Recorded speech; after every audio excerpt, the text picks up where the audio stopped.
Good morning students.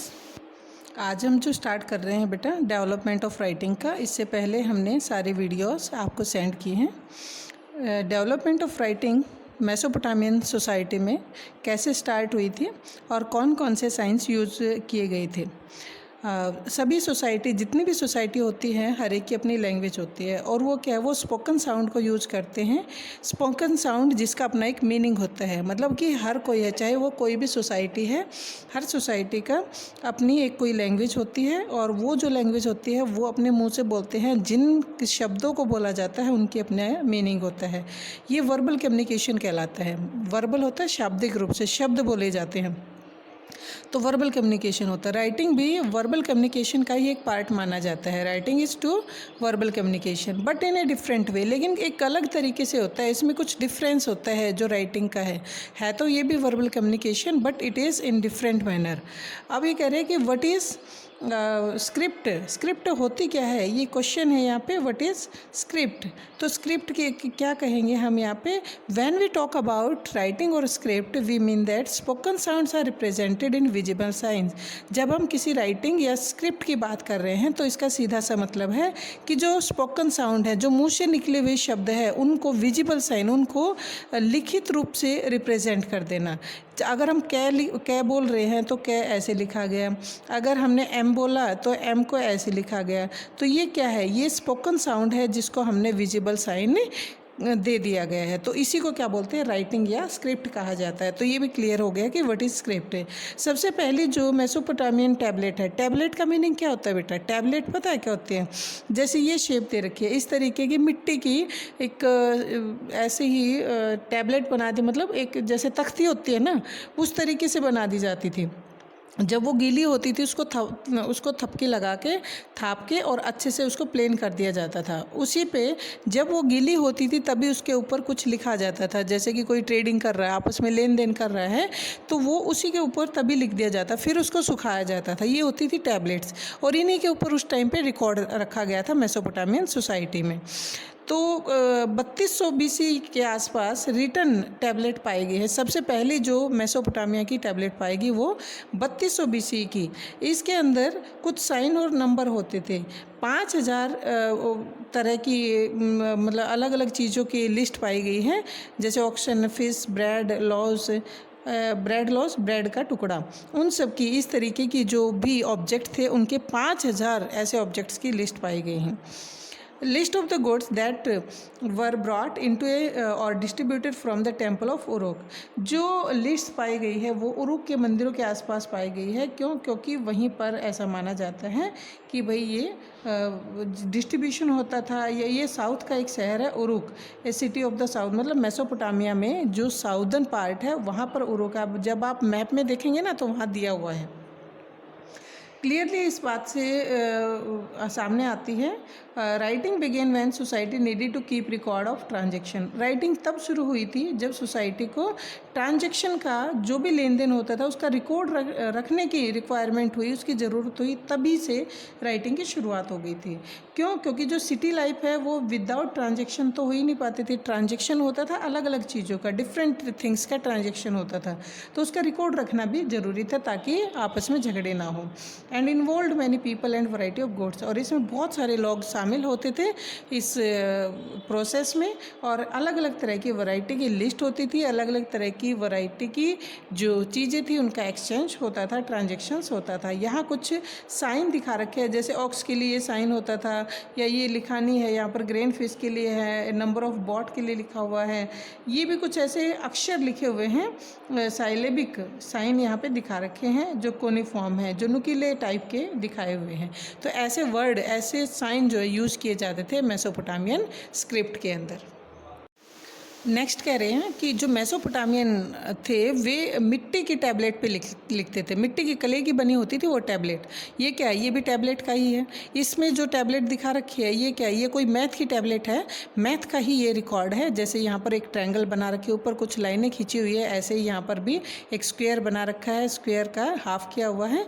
तो इसका मतलब है कि ये एक मैथ से रिलेटेड कोई रिकॉर्ड है। दोनों तरफ का दिखा रखा है, ये वन साइड है, ये सेकेंड साइड है। एक स्क्राइब जो होते थे वेट क्ले पर लिखता है। स्क्राइब कौन होते हैं? राइटर, जो लिखने वाले होते हैं, लिपिक। एक स्क्राइब जो है वो मिट्टी की क्ले पर पहले लिखते, उसको गिल्ली मिट्टी लेते स्क्राइब, वुड वेट क्ले, वो गिल्ली मिट्टी लेते, पैट उसको थपथपाते अलग अलग साइज़ में, छोटे बड़े साइज़ में, और उसको कंफर्टेबली जिसको एक हाथ में रखा जा सके इतना ही साइज़ बनाते थे। ज़्यादा बड़ा नहीं होता था, इतना छोटा होता, जैसे तख्ती होती है ना, तख्ती के साइज़ की, उतना ही वो बनाते थे। फिर उसके जो सरफेस है, उसके सरफेस को बिल्कुल स्मूथन कर दिया जाता था, बिल्कुल प्लेन बना दिया जाता था। और जो रीड होता है ना, रीड क्या होता है? सरकंडा, जिससे कलम बनती थी पहले। तो रीड के जो एक साइड से कलम की शेप दे दी जाती और उसको दबा दबा के उस टैबलेट के ऊपर लिखा जाता था।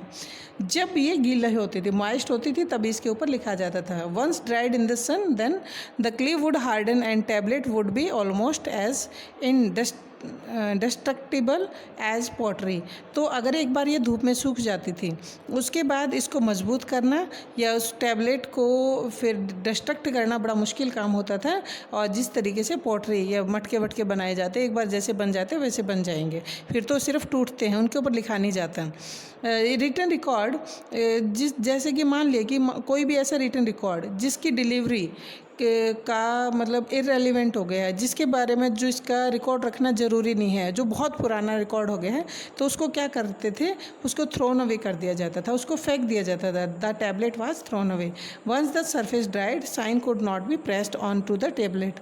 अगर एक बार साइन लिख दिए जाते टैबलेट के ऊपर, दोबारा से उस पर कुछ नहीं लिखा जाता था। So each transaction however minor required a separate tablet, written tablet. इसलिए चाहे छोटे से छोटा ट्रांजेक्शन भी होता था तो भी उसको अलग टैबलेट की रिक्वायरमेंट होती थी, क्योंकि एक बार जो लिखा गया जिस टैबलेट पे जितना भी, फिर उसके बाद उसको सुखा दिया जाता, फिर नया ट्रांजेक्शन होता तो फिर दूसरी टैबलेट बनाई जाती और उसका रिकॉर्ड रखा जाता था। जो ज़्यादा पुरानी हो जाती उनको फेंक दिया जाता था, नई को रखा जाता था। This is why tablet occur by the 100 of Mesopotamian site. इसलिए सैकड़ों की संख्या में मेसोपोटामियन साइट पे टैबलेट्स पाए गए हैं। And it is because of this wealth of source that we know so much about Mesopotamia than we do about contemporary India. अब क्या कह रहे हैं कि भाई ये बड़ा इम्पॉर्टेंट हो गया था कि भाई ये कह रहे हैं वेल्थ ऑफ सोर्स, मतलब मेसोपोटामिया की जो टैबलेट थी वो एक अच्छा स्रोत बना है, एक अच्छा सोर्स बना है मेसोपोटामिया के बारे में जानने का। अब हमें जो कुछ भी पता चला है वो हमें ज़्यादातर इन्हीं टैबलेट से पता चला है मेसोपोटामिया के बारे में। अब हम बात करते हैं 2600 BC की। तो 2600 BC क्योंकि उल्टा चला हुआ है ना, ये तो 3200 BC में पहली टैबलेट पाई गई थी और उसके बाद उल्टा आते आते कितना हो गया 2600 BC में। जो लेटर है वो कोनिफॉर्म शेप में आ गए थे। कोनिफॉर्म का मतलब क्या होता है? नुकीली टाइप। तो कोनिफॉर्म का यहाँ मीनिंग भी दे रखा है, ये देखो यहाँ पर कि कोनिफॉर्म जो है ये लैटिन वर्ड है कोनस, जिसका मीनिंग होता है वेज, और फोर्मा का मीनिंग क्या होता है? शेप, मतलब वेज शेप, नुकीली शेप है, उससे लिखा जाता था। वो जो पेन जो वो कलम बनाई जाती थी उससे गाड़ गाड़ के गीली मिट्टी पे लिखा जाता था। 2600 BC में कोनिफॉर्म शेप बन गई थी अक्षरों की। लैंग्वेज सुमेरियन थी उस टाइम पे। तो अब जो राइटिंग है वो केवल रिकॉर्ड रखने के लिए नहीं बल्कि डिक्शनरी बनाने के लिए भी यूज की जाती थी। सुमेरियन लैंग्वेज डिक्शनरी बनाने के लिए भी यूज की जाने लगी, और उसके साथ साथ legal validity to the land transfer, ज़मीन का अगर लेन देन होता तो उसके लिए भी राइटिंग का यूज होने लगा था। नेक्स्ट है narrating the dates of the king, राजा के कामों का वर्णन करने के लिए, and announcing the change a king he had made in the customary laws of the land. और जो भी राजा ने जितने भी बदलाव के अनाउंसमेंट किए होते उनके अपने रिवाजों में, अपने लाज में, तो वो सारे भी राइटिंग उनकी लिखी जाती थी। तो यूज़ ऑफ राइटिंग हो गया ना। यहाँ पे आपने किया कि what were the use of writing in Mesopotamian civilization, कि क्या क्या यूज़ किए जाते थे। ये वाला क्वेश्चन यहाँ हो जाता है। ये चार यहाँ पे इसके आंसर दे रखे हैं। Sumerian the earliest non language of Mesopotamia gradually replaced after 2400 BC by the Akkadian language. Sumerian language जो 2600 BC में यूज़ की जाने लगी थी और 2400 BC में इसकी जगह पे अकेडियन लैंग्वेज आ गई थी। अकेडियन लैंग्वेज जो है वही कंटिन्यू रही और कोनिफॉर्म राइटिंग फॉर्म में जब फर्स्ट सेंचुरी आई, फर्स्ट सेंचुरी तक मतलब ज़्यादा समय तक कौन सी लैंग्वेज रही है, वो अकेडियन लैंग्वेज रही है। एंड ये करीबन 2000 साल से ज़्यादा तक अकेडियन लैंग्वेज का यूज़ किया जाने लगा था।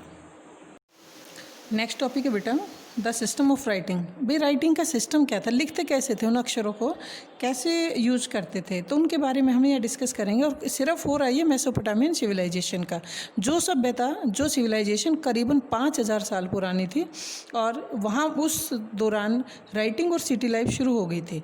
मतलब कितनी डेवलप्ड सिविलाइजेशन थी। और ये जो सिविलाइजेशन बताई गई है वो हड़प्पन सिविलाइजेशन के कंटेम्प्रेरी मतलब उसके समकालीन उसी दौरान ये भी डेवलप हुई थी, लेकिन एरिया अलग अलग था हड़प्पन सिविलाइजेशन का और मेसोपोटामियन सिविलाइजेशन का। अब यहाँ पे बात की जा रही है सिस्टम ऑफ राइटिंग की। The sound that a cuneiform sign represented was not a single consonant और ए वावल। कोनिफॉर्म साइन में जिन जिन साउंड को रिप्रेजेंट किया जाता था, यानी कि जो नुकीली शेप में जिन अक्षरों को रिप्रेजेंट किया जा रहा था वो केवल कॉन्सोनेंट या वावल ना होकर बल्कि अक्षर थे। कुछ अक्षर ऐसे थे वो उनका अलग अलग कॉन्सोनेंट या वावल का नाम नहीं दे रखा था, जैसे एम है कॉन्सोनेंट है, ए वावल है, ऐसे नहीं थे। बट साइलेबल्स पुट और ला और इन इस तरीके से होते थे, मतलब कि उनके अंदर जो जैसे वर्ण विच्छेद होता है वो नहीं था। Sign of that a Mesopotamian scribe had to learn into 100। एक स्क्राइब को भी सैकड़ों अक्षरों को सीखना पड़ता था। जो स्क्राइब होते हैं राइटर, उनको सैकड़ों अक्षरों को सीखना होता था। He had to be able to handle a wet tablet and get it written before it dried.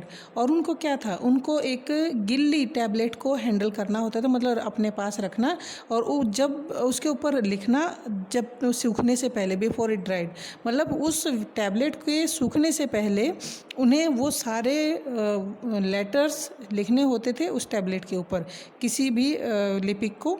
So writing was a skilled craft, but ये एक राइटिंग का काम था, एक स्किल क्राफ्टिंग थी, but more important it was an enormous intellectual achievement. लेकिन सबसे main बात क्या है कि एक इंटेलेक्चुअल अचीवमेंट था, कि एक बौद्धिक अचीवमेंट उपलब्धि हुआ करती थी, conveying A visual form the system of sounds of the particular language.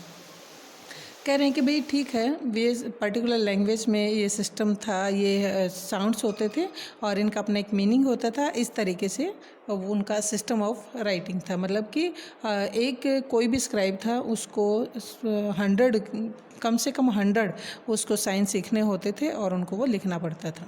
अब हम बात करते हैं लिटरेसी की, कि वहाँ पे लिटरेसी कैसी थी। लिटरेसी मेसोपोटामियन सिविलाइजेशन में बहुत ही कम पढ़े लिखे लोग थे, वो केवल उनको 100 साइन सीखने ही नहीं होते थे, बल्कि वो लिखना एक कॉम्प्लेक्स मैनर भी था उनका। If a king could read, अगर एक राजा पढ़ सकता तो ये बिल्कुल श्योर था कि वो जितना भी रिकॉर्ड था उसमें उसके प्रशस्तिपूर्ण अभिलेख, मतलब बोस्टफुल इंस्क्रिप्शन होते थे, यानी कि उसके जो बड़ाई होती है, बोस्टफुल क्या होता है, डींगे मारना, बढ़ा चढ़ा के सारे उसके इंस्क्रिप्शन जितने भी होते थे वो सारे बढ़ा चढ़ा के होते थे उसके राजा के ही बारे में। Most part however writing reflected the mode of speaking, और राइटिंग का क्या था, वो उस में कुछ बोलने की झलक दिखाई देती थी। रिफ्लेक्शन क्या होता है, झलक दिखना। A letter from an official would have to be read out of the king. एक कोई भी पत्र जो किसी अफसर ने, किसी नौकर ने या किसी भी मंत्री ने उनके लिखा था और वो राजा के सामने उसको पढ़ के सुनाना पड़ता था। तो यहाँ पर एक लेटर के बारे में बता रखा है कि कैसे शुरुआत होती थी किसी लेटर की। तो हर लेटर में शुरू में लिखा जाता था to my lord a speak, कि हे मेरे भगवान, हे मेरे मालिक, दस सेज योर सर्वेंट, मैं आपका नौकर कहता हूँ, I have carried out the work assign to me, मैंने अपना वो सारा काम पूरा कर दिया जो मुझे दिया गया था। Long mythical poem about the creation ends well. और ऐसे ही एक पौराणिक कथा, पौराणिक पोइम, एक जो है कविता के बारे में भी यहाँ पर बता रखा है कि उसके अंत में क्या लिखा गया था। एक मिथिकल पोइम लिखी गई थी मेसोपोटामियन सिविलाइजेशन में, क्या लिखा गया था।